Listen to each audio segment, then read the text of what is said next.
chuchoter.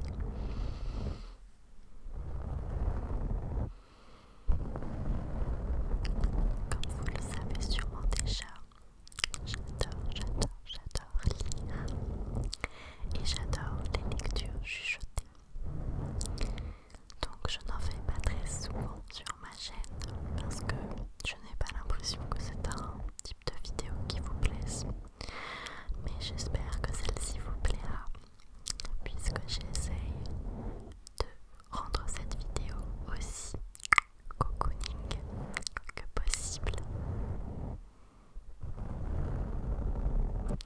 Le livre que j'ai décidé de vous lire est celui-ci.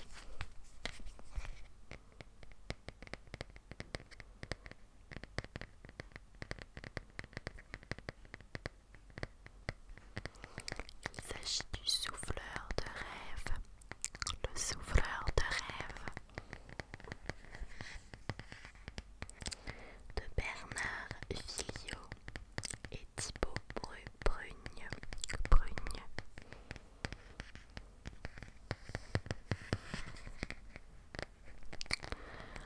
Je trouve que c'est un très joli livre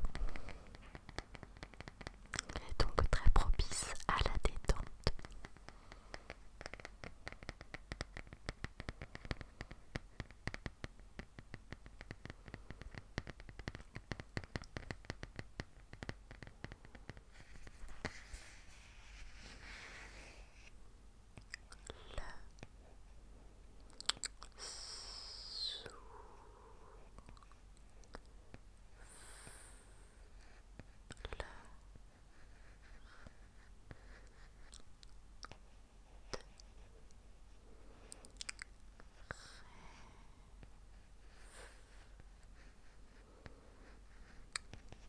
Le Souffleur de rêve.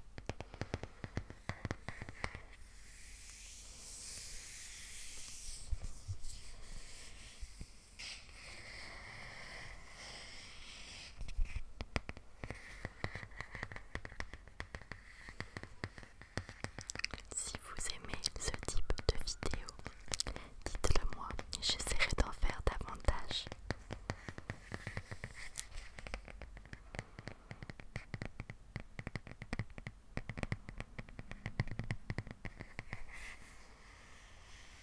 Je vais tout d'abord vous lire le petit résumé. Au nord de Venise, sur l'île de Murano, célèbre dans le monde entier pour ses maîtres verriers, un mystérieux souffleur vit une nuit le bonheur d'un enfant en lui offrant un cadeau extraordinaire, une bulle de rêve. Dès lors, tous les enfants de l'île réclamèrent des rêves merveilleux. Mais qui était donc ce souffleur magicien?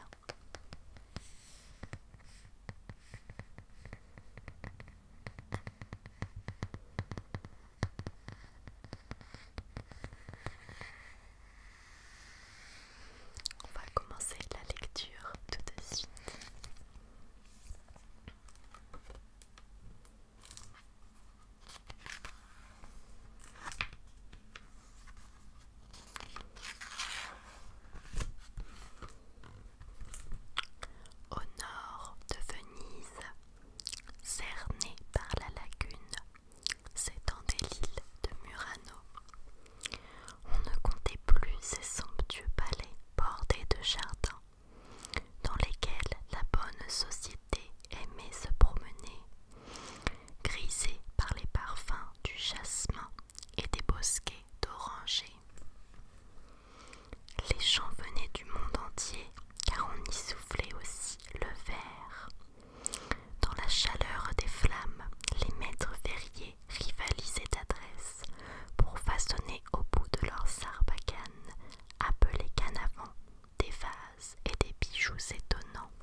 Un enfant grelottait à ses pieds. Une pièce, insista-t-il. Sorci le dévisagea et demanda: Comment t'appelles-tu? Giacomo, répondit le jeune mendiant. J'ai 10 ans.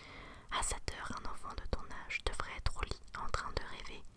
Je n'ai ni lit ni logis, répliqua l'enfant. J'ai bien trop froid pour rêver. Ému, Zorzi l'invita à venir se réchauffer près du four, qu'il alluma.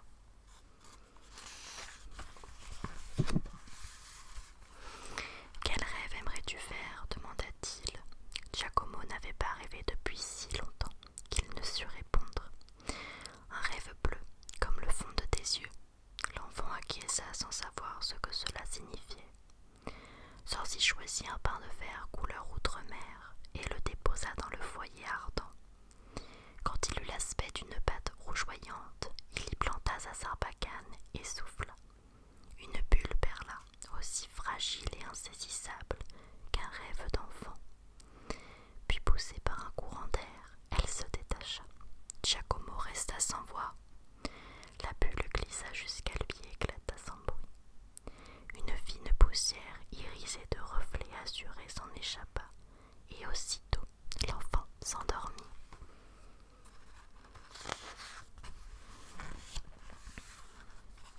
Cette nuit-là, Giacomo fit un rêve si merveilleux que dès le lendemain, il raconta son incroyable histoire à qui voulut l'entendre. La rumeur se répandit aussitôt. Murano abritait un mystérieux verrier capable de souffler des rêves extraordinaires. Les enfants de l'île en réclamèrent et les parents cédèrent. Ils firent du jeune mendiant leur messager après avoir glissé leurs souhaits dans une enveloppe lestée d'une pièce d'argent.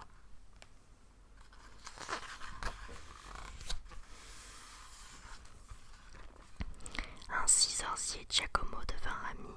Ils se retrouvaient chaque soir pour dîner dans un lieu toujours tenu secret. Puis une fois la nuit tombée, Zorzi s'en allait souffler les rêves que les vents et les courants d'air dispersaient dans les chambres des enfants. Des rêves colorés selon le vœu de chacun, des rêves bleus que l'on voulait précieux, des rêves roses ou des rêves vermeils qui, paraît-il, étaient de pures merveilles. Très vite, la renommée du mystérieux souffleur s'étendit. Les étrangers désertèrent les échoppes et ne commandèrent plus que des rêves pour leurs petits. Face à cette mode qui déferlait sur l'île et qui menaçait leurs affaires, les verriers tentèrent de souffler le verre aussi finement que l'avait décrit Giacomo. Mais à chacune de leurs tentatives, les bulles se brisaient au bout de leur canavant. Si nous ne faisons rien contre ce souffleur et ses maudits rêves, nous serons ruinés avant l'hiver, s'inquiétèrent certains. Mais nous ne connaissons pas celui qui se cache derrière ce verrier, répondirent d'autres. Demande au conseil à Pietro Spalato, suggéra quelqu'un.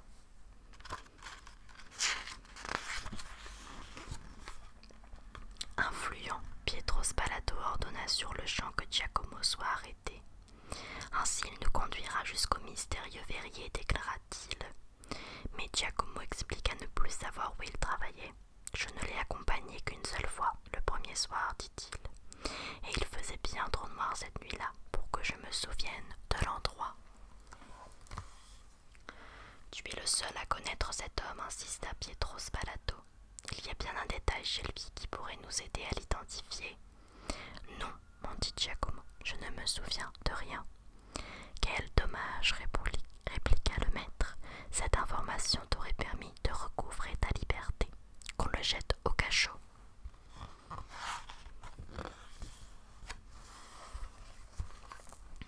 Attendez, souffla Giacomo, tandis que deux mains puissantes s'abattaient sur ses frêles épaules. Il boite un peu. Un peu comment? Comme ça. Le jeune mendiant se dégagea de l'emprise de ses geôliers et claudiqua. Il ballerino, s'exclamèrent en chœur les verriers. Croyant avoir gagné sa liberté, Giacomo s'apprêtait à courir prévenir Zorzi qu'il était recherché. Mais Pietro Spalato ne tint pas sa promesse et le fit jeter au cachot. Fouillez l'île et trouvez-moi ce satané souffleur, ajouta-t-il. Tous les boiteux et les éclopés furent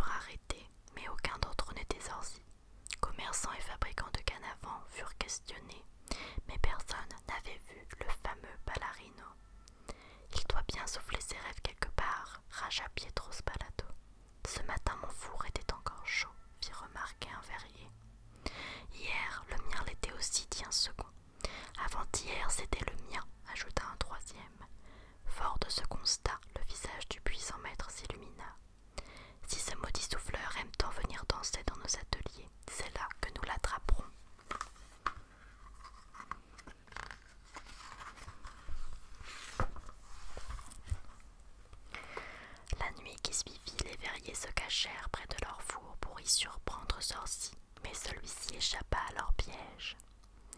Alertés par les ronflements du propriétaire de l'atelier dans lequel il s'était introduit.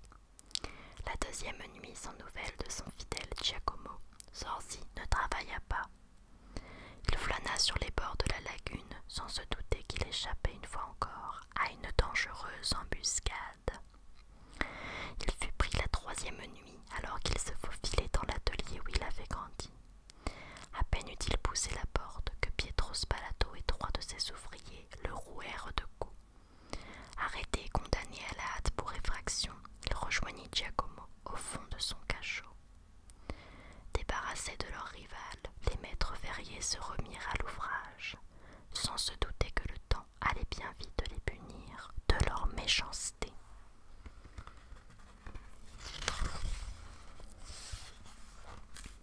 Privés de ces rêves merveilleux dont seul Zorzi avait le secret, les enfants ne parvinrent plus à dormir. Ils suppliaient, sanglotaient et imploraient sans relâche leurs parents. Lui-même père de 7 enfants, Pietro Spalato dut se rendre à l'évidence. Personne ne trouverait le repos tant que le maudit souffleur serait emprisonné. Les maîtres verriers se réunirent en conseil exceptionnel et votèrent à l'unanimité sa libération. Ils lui cédèrent même un ancien atelier au bout de l'île pour qu'il puisse souffler ses rêves sans plus jamais être inquiété. « Promets-nous de ne souffler que des rêves », le pria toutefois Pietro Spalato. « À condition que vous me rendiez mon apprenti, » répondit Zorzi. « Ton apprenti, le jeune mendiant que vous avez arrêté. » Pietro Spalato accepta et fit aussitôt libérer Giacomo.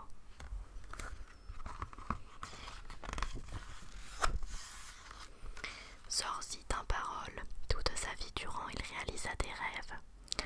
Aujourd'hui encore, les plus vieux verriers de Murano racontent qu'il le fit jusqu'à